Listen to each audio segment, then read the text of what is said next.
السلام عليكم ورحمة الله وبركاته. أهلا وسهلا بكم أيها المشاهدون الكرام. اليوم في البرنامج ماذا تعني قضية التركستان الشرقية للمسلمين؟ اليوم في الحلقة الثانية من برنامجنا مع فضيلة الشيخ عيسى ثابت التركستاني. فضيلة الشيخ، عندي بعض الأسئلة.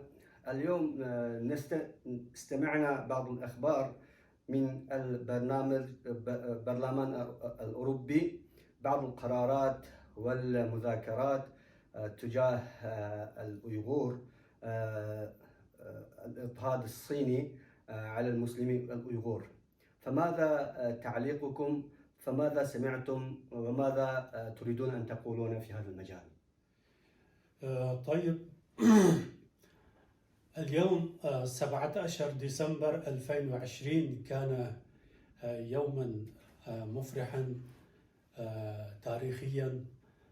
كان يوما مفرحا للأيغور المسلمين المحتلين من قبل الصين في تركستان الشرقية، وذلك أن البرلمان الأوروبي أدان الحكومة الصينية بشكل صريح، وأدان وشجب الحكومة الصينية على ما تقوم تلك الحكومة الظالمة في تركستان الشرقية من سياسة الإبادة الجماعية وإنهاء الوجود الأيغوري المسلم في تلك البلاد. والبرلمان الأوروبي عبر في قراره اليوم أن ما تمارس على المسلمين في تركستان الشرقية ترقى إلى إبادة جماعية، فهذا شيء يعاقب عليه الأشخاص والقوانين. وكذلك كما يعرف المشاهدون، التركستانيون منذ 2014 إلى عام 2018 كانت تمارس عليهم قوانين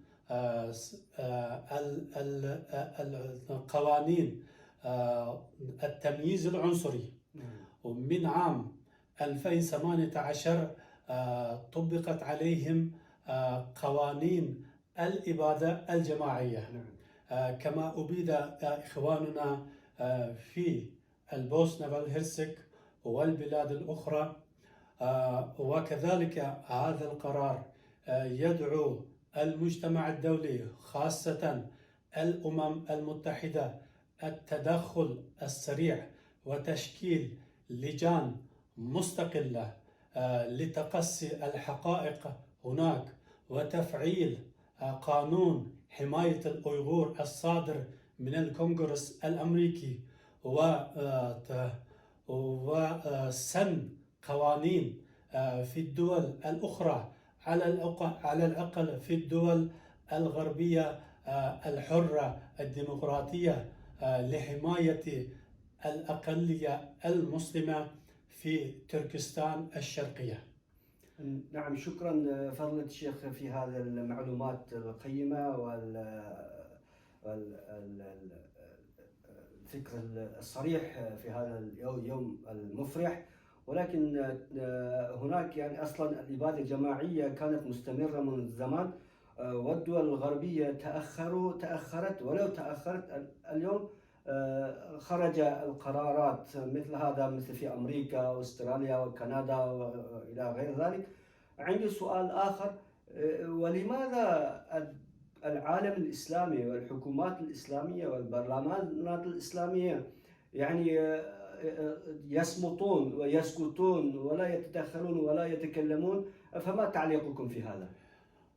أما تعليقي لسكوت البرلمانات العربية والإسلامية وسكوت الحكومات العربية والإسلامية، تعليقي على ذلك أنهم يقدمون المصالح الاقتصادية على مصالح الأقليات المسلمة في تركستان الشرقية، وذلك بتجاهلهم للقضية الأيغورية تماما، حتى أنهم لم يسمحوا لقضية الأيغور أن يناقش في منظمة المؤتمر الإسلامي. فيما بعد منظمة المؤتمر الإسلامي غير اسمها إلى منظمة التعاون الإسلامي، حتى رغم أن هذه المؤسسة مؤسسة ضعيفة نوعا ما، حتى مناقشة القضية التركستانية وقضية الأيغور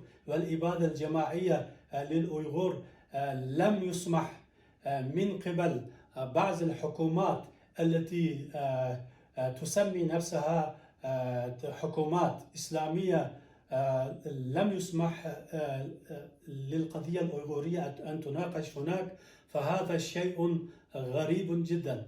أما سكوت البرلمانات العربية والإسلامية، أنا أعتقد أنهم نوعا ما معذورون، ولكن أنهم من الناحية السياسية نعم معذورون، أما من الناحية الضميرية هم لابد أن يؤنبوا من ضمائرهم.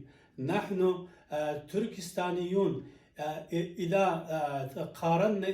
قارنا معهم نحن بشر، وإذا قارنا من الناحية الدينية نحن إخوان لهم في الدين. نعم. الدين الإسلامي يؤكد على أن المسلم أخو المسلم، لا يظلمه ولا يحقره ولا يتركه للعدو يخذله. نعم، هذا هو الإسلام الحقيقي. هذا هو نعم. قوة دينية. وكذلك هناك شيء آخر، هو أن الحكومة الصينية تمارس على حكومات تلك البلاد ومؤسساتها القانونية الإرهاب الاقتصادي. نعم. فلذلك أعتقد أنهم يصمتون على ذلك، ولكن صمتهم لا يعنيهم أنهم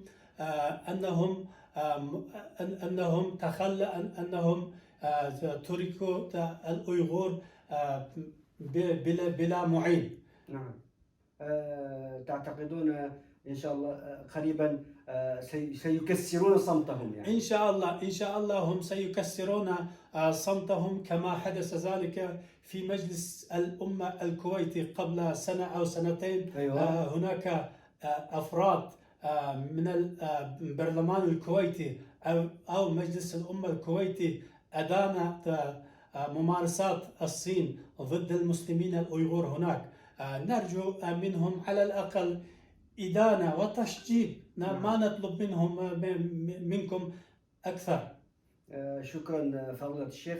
هناك سؤال أخير عندي، يعني هناك دول الإسلامية المتجاورة لتركستان الشرقية، يعني هم يعرفون القضية جيدا وهم كجيران وهم يعرفون جيدا، ولماذا هم يعني دائما يعني يتجاهلون لقضية الأيغور وتركستان الشرقية ولا يتجاهلون غير تركستان الشرقية؟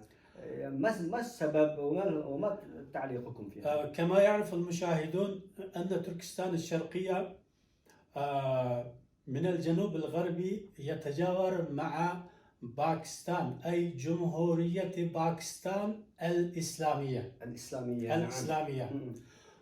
ومن الغرب أيضا جمهورية أفغانستان الإسلامية. نعم.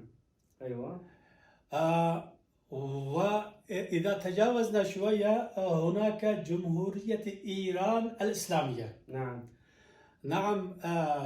حكومات تلك الدول رغم أنها تعد نفسها من الحكومات الإسلامية تتجاهل عمدا القضية التركستانية، بينما أنهم لا يتجاهلون القضية الأخرى.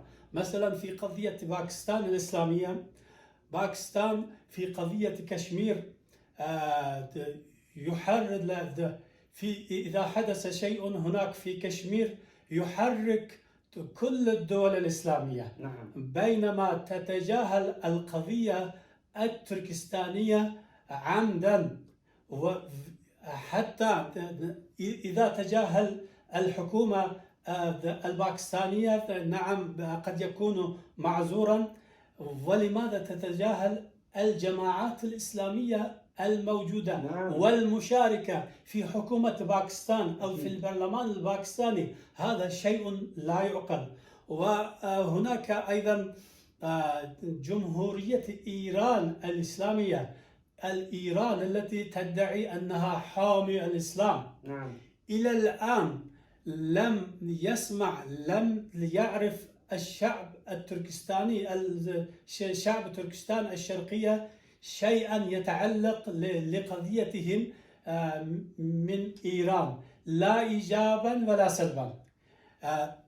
إيران يعني إذا كانت صحيحة على ما تدعيه، فلماذا لا تقدم إدانة صريحة أو تتحدث مع المسؤولين الصينيين؟ وكذلك كان بإمكان تلك الدول أن تضغط للصين في حواراتهم التجارية، في حواراتهم السياسية، في كل محافلهم، في اجتماعاتهم الخاصة، كانت على الأقل تضغط وتصرح القضية الأيغورية للعلن.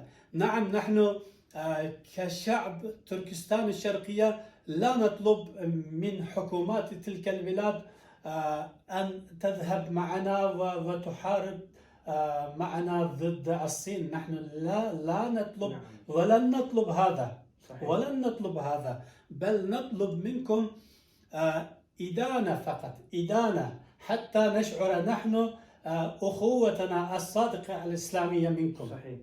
نعم. شكرا جزيلا فضيلة الشيخ لمعلوماتكم القيمة.